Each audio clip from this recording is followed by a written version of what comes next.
Bienvenue dans le show. Aujourd'hui, épisode 80e épisode. Je te parle des dynamiques d'équipe problématiques et surtout comment tu peux les vaincre, ces dynamiques-là.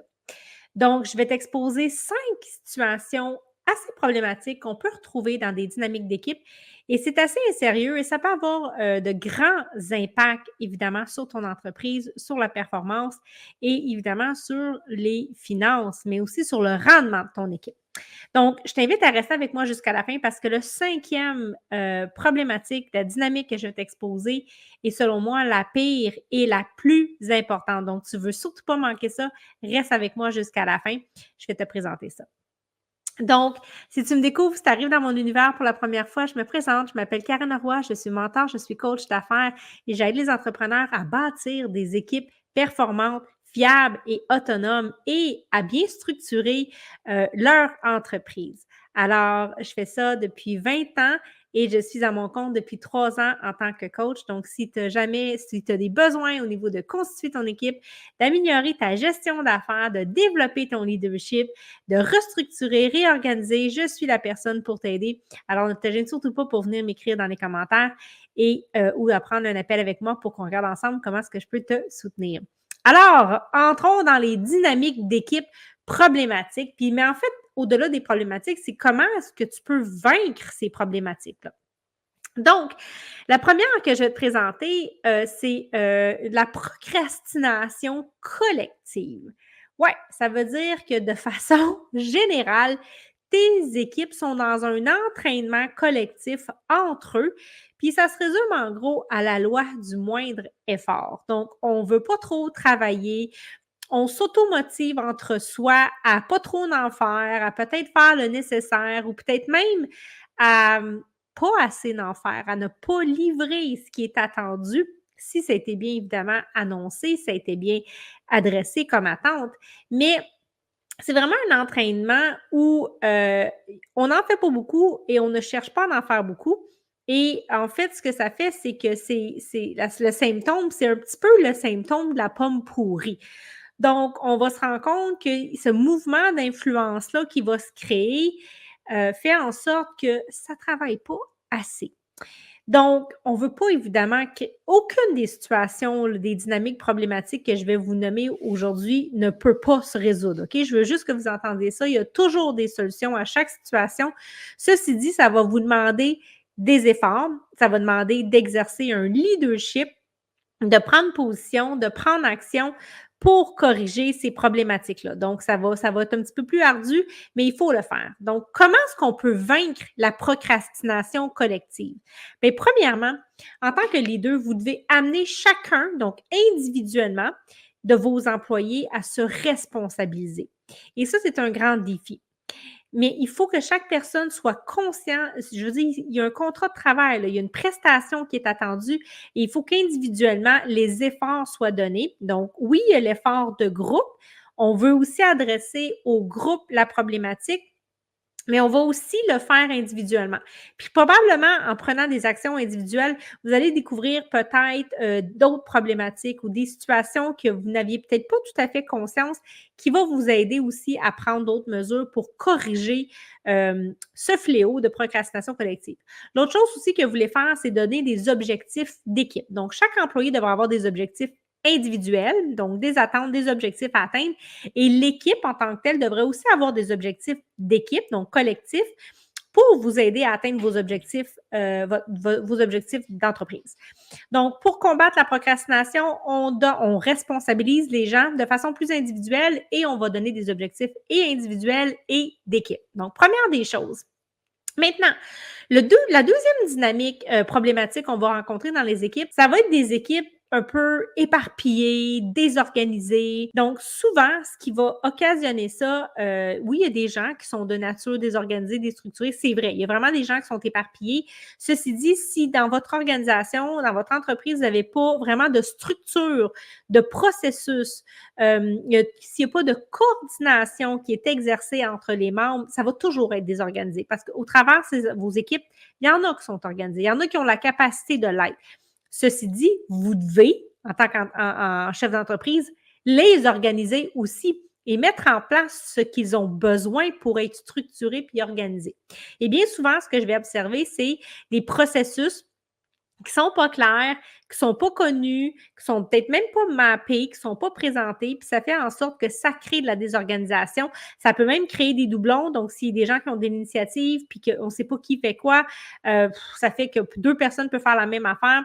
Bref, ça met toutes sortes de situations qui deviennent problématiques, qui créent de la frustration autant pour vos équipes, pour vous-même que pour vos clients.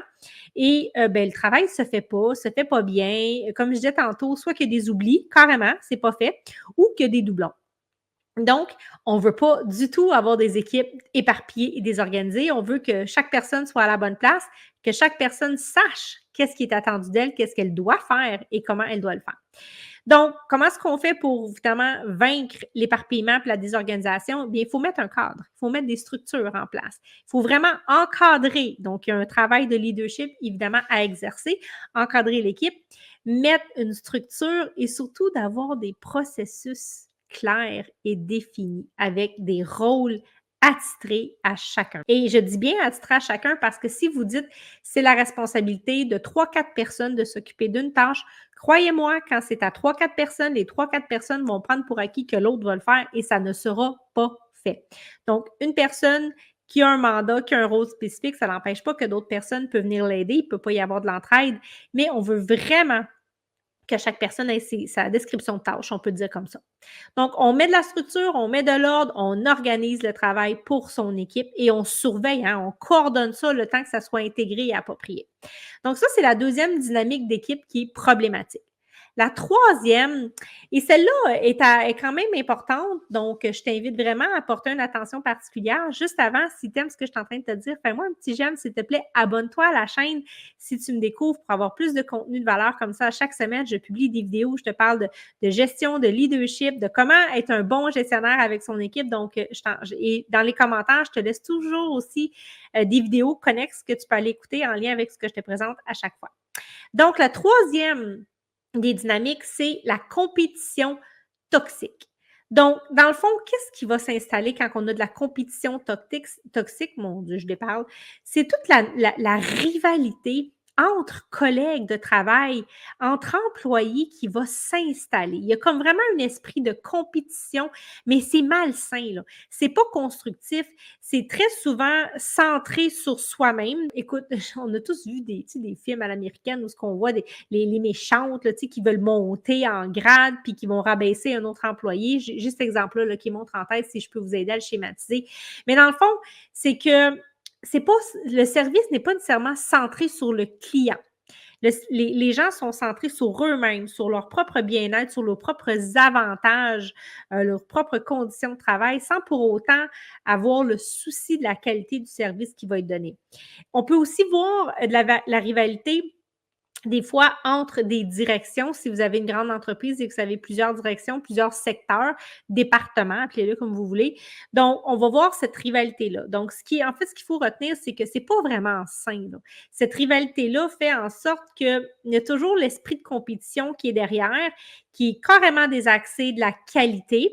Et ça, c'est la culture d'entreprise. Et c'est votre façon, en fait, de la vaincre. Vous devez vraiment adresser la culture d'entreprise et ça part de vous.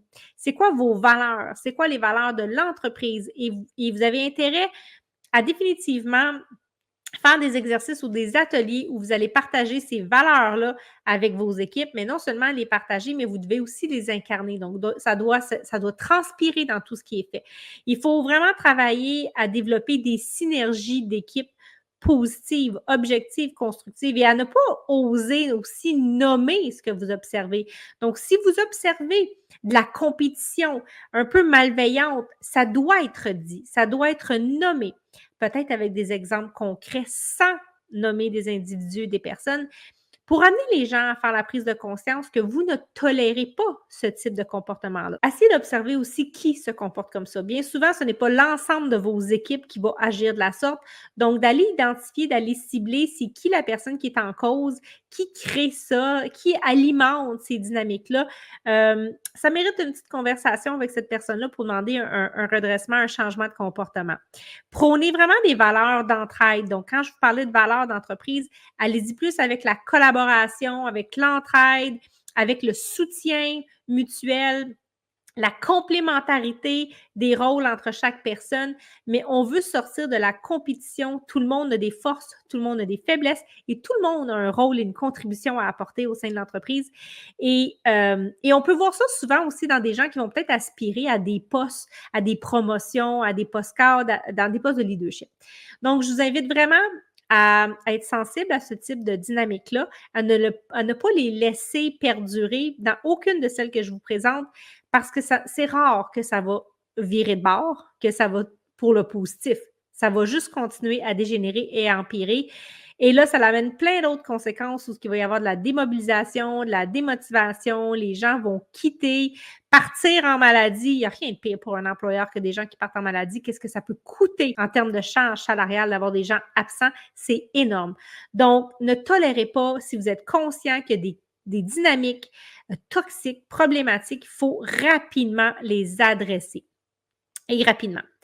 Donc, ça, c'est le troisième chose, c'était la compétition toxique.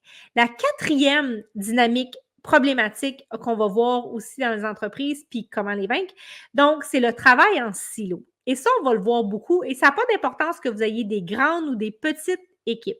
Même si on a des petites équipes, on peut observer un travail en silo. Qu'est-ce que ça fait? C'est bien, même si on a une petite équipe, bien, chacun a sa spécialité, chacun a son expertise. Donc, chacun peut penser que ben, ce que l'autre fait, ça ne le concerne pas, ou ce que lui fait, ça ne concerne pas l'autre, et vice-versa. Et là, chacun travaille un peu comme dans sa bulle, ou en silo, on va le voir dans des départements. Chacun travaille à huis clos, dans son petit environnement, où ce que tout le monde fait un petit peu la même affaire ou la même chose, grande ou petite équipe. Et ça fait en sorte qu'il n'y a pas de collaboration, l'information ne circule pas entre les directions. Il y a vraiment des barrières invisibles et c'est contre-productif. Même, et je vous le dis, je l'ai vécu, moi j'ai géré une équipe de cadres, ils étaient 8 et ils s'occupaient tous de secteurs complètement différents, là, mais complètement différents, mais je faisais quand même mes rencontres de gestion avec mon équipe et je les mettais tous en contribution à partager ce qu'ils faisaient, leur département, les réalités qu'ils avaient. Et étonnamment, il y a du soutien, il y a de l'entraide, il y a des idées, même si ce n'est pas le champ de l'expertise de un qui émerge. Donc, on veut vraiment briser les barrières du travail en silo en mettant les gens quand même à travailler ensemble. Même s'ils ils ont des fonctions différentes, il faut les inviter à travailler ensemble, à travailler en département, à collaborer, à faire du pairage, à avoir des projets communs. Donc ça, c'est une des façons de vaincre les problématiques d'équipe et du travail en silo. Et dites-vous que si ça commence, même si vous avez une petite équipe, si vous ne réglez pas ça dès l'immédiat, vous allez le reproduire assurément quand votre entreprise va grossir et que vous aurez des départements, des services différents. Donc, même si c'est une petite équipe, on va amener les gens à travailler ensemble, à collaborer. Et cinquièmement, je vous avais promis vraiment une problématique, puis celle-là n'est pas le fun, là, elle est vraiment pas le fun. Ça se vit beaucoup et il faut vraiment adresser ça, c'est urgent. Et c'est très touché des fois, c'est très délicat. Parfois, on peut avoir peur de le faire, ça peut aller jusque-là. Il y a toutes sortes d'histoires. Et c'est l'omerta. L'omerta, c'est des jeux de domination. Donc, on a véritablement une ou une petite clique de personnes hyper puissantes qui se sont appropriées, ils font leur propre loi, ils font la loi et l'ordre dans votre entreprise, ils font ça évidemment, malheureusement, souvent par en arrière. Par contre, des fois, c'est pas toujours par en arrière, mais c'est tellement gros, des fois, les organisations, on va voir ça dans des grosses organisations, mais dans des petites aussi, hein, ça peut arriver. Et on a de la misère à les pogner. Donc, c'est extrêmement toxique. C'est extrêmement souffrant pour les gens qui sont autour de ça. Ça peut aller jusqu'à de la peur, à de la terreur. Il peut y avoir des menaces qui sont faites. C'est vraiment comme c'est comme s'il y a une deuxième direction, mais qui n'est pas la direction officielle, qui a pris le lead, qui a pris une emprise sur votre entreprise. Et là, si vous vous rendez là, bonne chance, là, c'est tout qu'un travail de régler et de sortir les éléments contaminants. C'est généralement quelques personnes, une petite clique, Souvent, ça va être des gens qui vont être là depuis longtemps, qui ont beaucoup d'ancienneté, qui ont gagné une certaine notoriété avec quelques pairs, avec quelques collègues. Bon, c'est toujours du cas par cas, hein, d'une place à l'autre, c'est jamais la même chose. Mais ce qu'il faut retenir, c'est que c'est vraiment un climat de terreur qui va régner et vous devez vraiment adresser ça. Et il n'y a pas des milliers de façons de faire. Vous allez devoir cibler qui sont les personnes problématiques. Vous allez devoir gérer ces personnes-là. On est probablement dans des approches disciplinaires. Peut-être même que ça peut aller jusqu'à faire des plaintes aux autorités légales s'il y a des menaces, parce que des fois, ça va loin, là. Donc, il faut prendre des mesures pour assurer la protection et le sain climat au sein de toute l'équipe et de l'entreprise. Pour vous aussi, hein, ça peut aller jusque-là. Mais si vous laissez ne serait-ce qu'un espace pour que ces conditions-là se développent au sein de votre entreprise, dites-vous que plus vous allez attendre, plus vous allez laisser ces choses-là se passer, pire ça va aller. Donc, l'omerta et la règle, les jeux de domination, on est dans un climat de peur, de terreur, on ne veut pas aller là. On doit régler ça, on doit l'adresser rapidement, on doit prendre des mesures sévères, disciplinaires, mais il faut l'adresser. Alors, si si tu vis certaines de ces situations problématiques-là, que tu ne sais pas comment te sortir de ça, que tu cherches à collaborer, à avoir un mentor, un coach pour t'aider à justement améliorer ton leadership, à corriger, à redresser certaines situations dans tes équipes, des dynamiques qui se sont installées, viens m'écrire. Prends un appel avec moi, je vais laisser le lien dans les commentaires. On peut en discuter, je peux regarder comment je peux te soutenir, t'accompagner dans ton développement, dans ton leadership, puis surtout dans le développement de cette équipe-là pour que ça soit tout le contraire. Parce qu'il y a des belles dynamiques d'équipe aussi, et c'est cette belle dynamique d'équipe-là qui va t'amener un succès incroyable. Alors, ne te gêne surtout pas. Tu peux aller voir aussi les autres ressources que j'ai laissées dans les commentaires. En terminant, fais-moi un j'aime si t'aimes ça, abonne-toi et on se retrouve la semaine prochaine.